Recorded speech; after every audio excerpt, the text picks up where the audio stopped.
നേരെ വിളിച്ചോണ്ടിരിക്കുക. വാ. ചേച്ചി ഒന്ന് നോക്കണേ. ശരി.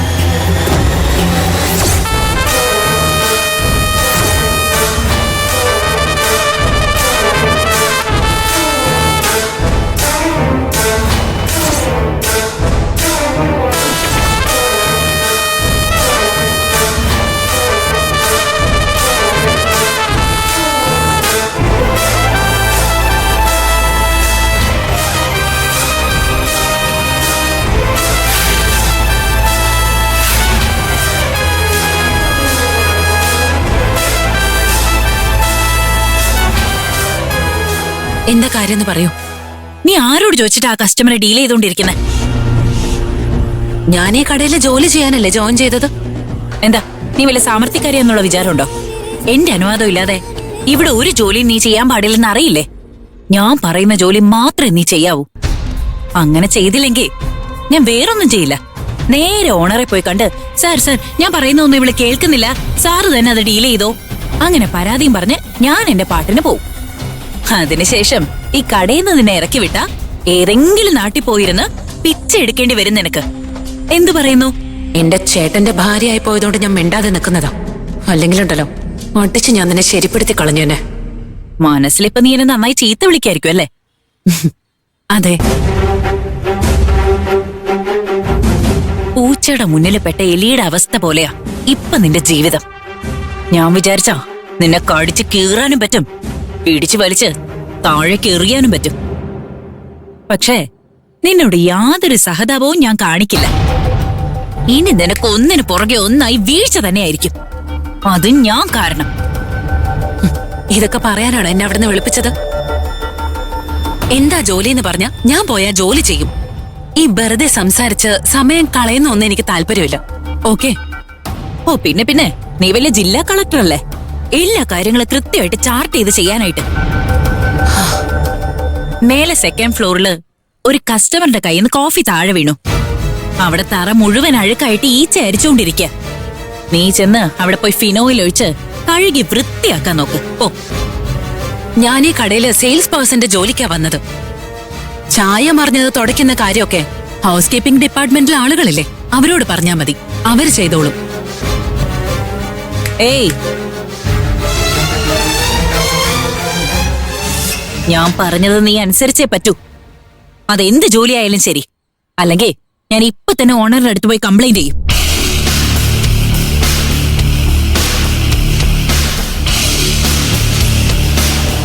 നിനക്ക് എന്നെ അല്പം പോലും പേടിയില്ലല്ലേ?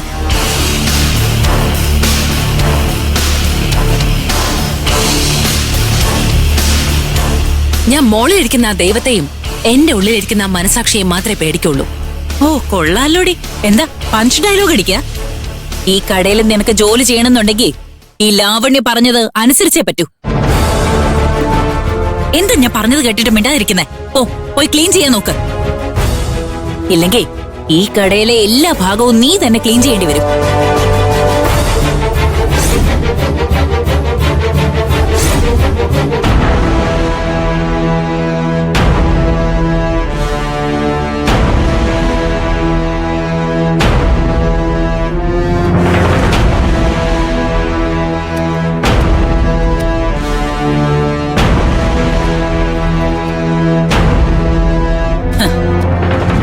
എപ്പോഴും എന്നോട് ആ പേടി ഉണ്ടാവണം.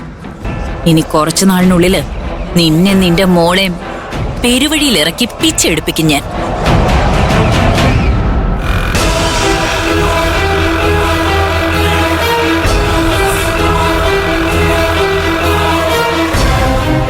എടാ, എന്തിനാ ഇപ്പൊ നീ വണ്ടി നിർത്തിയേ? അമ്മേ, ഞാൻ ചോദിക്കുന്നതിൽ തെറ്റിദ്ധരിക്കരുതേ. ചോദിക്ക്. ഇപ്പൊ എന്തിനാ വീച്ചേച്ചി സ്വസ്ഥമായിട്ട് ജോലി ചെയ്യുന്ന കടയിലേക്ക് എന്നെ നിർബന്ധിച്ചു കൊണ്ടുപോകുന്നേ? എടാ, എന്റെ മോള് വിജയെ ആ ലാവണ്യ അവിടെ ഇട്ട് കഷ്ടപ്പെടുത്താണെന്ന് ഞാൻ അറിഞ്ഞു. അങ്ങനെയോ? അമ്മയോട് ആരങ്ങനെ പറഞ്ഞേ? വിജിയുടെ വീടിന്റെ അടുത്ത് പ്രിയ എന്ന് പറഞ്ഞിട്ടൊരു കൊച്ചില്ലേടാ? അതെ. അവളാ എന്നോട് ഈ കാര്യമൊക്കെ പറഞ്ഞു. വിജി കടയിൽ ഒരുപാട് കഷ്ടപ്പെടുന്നുണ്ട്, അതിന് കാരണക്കാരി ഈ ലാവണ്യാണെന്നാ പറയുന്നത്. അതുകൊണ്ടാ കടയിലേക്കൊന്ന് പോയിട്ട് എങ്ങനെ അവൾ എന്റെ മോളെ കഷ്ടപ്പെടുത്തുന്നൊന്നും നോക്കാതെ വിചാരിച്ചെ. നമ്മൾ രണ്ടുപേരും അങ്ങോട്ട് ചെല്ലുന്ന ചേട്ടത്തി കണ്ടാലോ? കാണുന്നെങ്കിൽ കാണട്ടടാ, എനിക്കെന്താ അവളെ കണ്ട പേടിയാണോ? അമ്മയ്ക്ക് ചേട്ടത്തിയെ പറ്റി നന്നായിട്ട് അറിയാലോ അല്ലേ? എടാ, വിജി എന്റെ മോളാടാ. ഞാൻ അവളെ 10 മാസം ചുമന്ന് പ്രസവിച്ചതാടാ. അവൾ ഒരാളിട്ട് കഷ്ടപ്പെടുത്തുമ്പോ ഞാൻ എന്താ അത് നോക്കി നിൽക്കണോ? ആരായാലും ഞാൻ വെറുതെ വിടില്ല. ഇന്ന് ഞാൻ എന്റെ കൺമുമ്പിൽ അങ്ങനെ എന്തെങ്കിലും കാണട്ടെ, അപ്പ കാണിച്ചു കൊടുക്കാം. ലാവണ്യ എന്താ ചെയ്യുന്നതെന്ന് നീ കണ്ടോ? അമ്മേ, ചേട്ടത്തിയുടെ വായിന്ന് വരുന്ന അമ്മയ്ക്ക് നന്നായിട്ട് അറിയാലോ. അതെല്ലാം അറിഞ്ഞിട്ട് അവിടെ പോയി വഴക്കുണ്ടാക്കാനാണെങ്കിൽ അമ്മ ഭയങ്കര ധൈര്യശാലി അമ്മ. നീ നിന്റെ ഏട്ടത്തിയെ മനസ്സിലാക്കിയ പോലെ അമ്മയെ മനസ്സിലാക്കിയിട്ടില്ലടാ.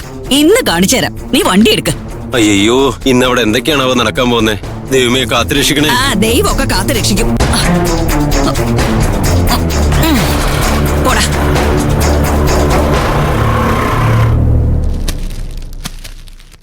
വിജി, എന്താ നീ കൈയും വീശി അങ്ങോട്ട് പോകുന്നേ? മോപ്പ് താഴത്തെ മുറിയിലാ ഉള്ളത്. ഫിനോയിലും അവിടെ തന്നെ ഉണ്ട്. അത് പോയി എടുത്തോണ്ട് വാ. പോയി എടുത്തോണ്ട് വാ.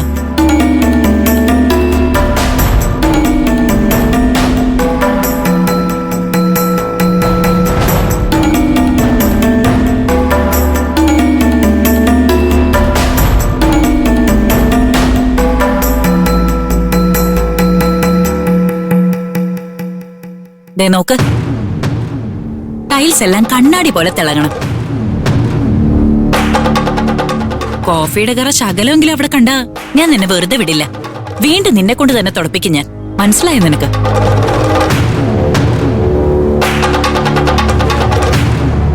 എന്താ തുറച്ചു നോക്കുന്നേ? ഒന്നുമില്ല. എന്നാ പോയി ജോലി നോക്ക്.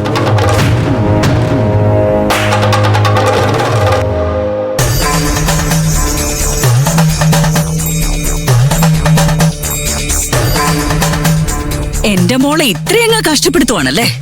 ഇന്ന് ഞാൻ നിന്നെ വെറുതെ വിടാൻ പോണില്ലടി. അമ്മ, ദേഷ്യപ്പെടില്ലേ അമ്മേ? എന്തായാലും നമുക്ക് സമാധാനത്തോടെ സംസാരിക്കാം. എന്ത് സമാധാനത്തിൽ പറയണമെന്നാ? എന്റെ മോൾ എന്റെ കൺമുമ്പിൽ വെച്ചിട്ട് അവള് ദ്രോഹിക്കണത് നീ കണ്ടില്ലേ? ഇന്ന് ഞാൻ വെറുതെ ഇരിക്കില്ലടാ. അമ്മ, ഒന്ന് കേക്കമ്മേ, ഒന്ന് നിക്കമ്മേ.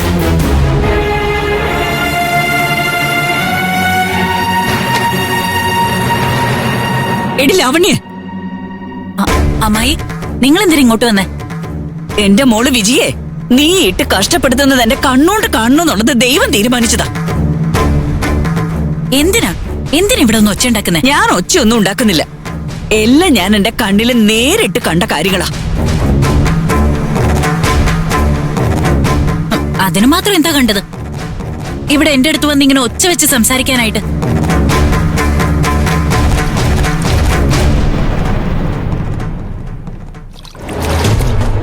ശരി, അതൊക്കെ പോട്ടെ. നിങ്ങൾ എന്തിനാ ഇപ്പൊ ഇങ്ങോട്ട് വന്നേ? അത് പറ. നിനക്ക് കുറച്ചെങ്കിലും ഒരു മനസാക്ഷി ഉണ്ടോടി?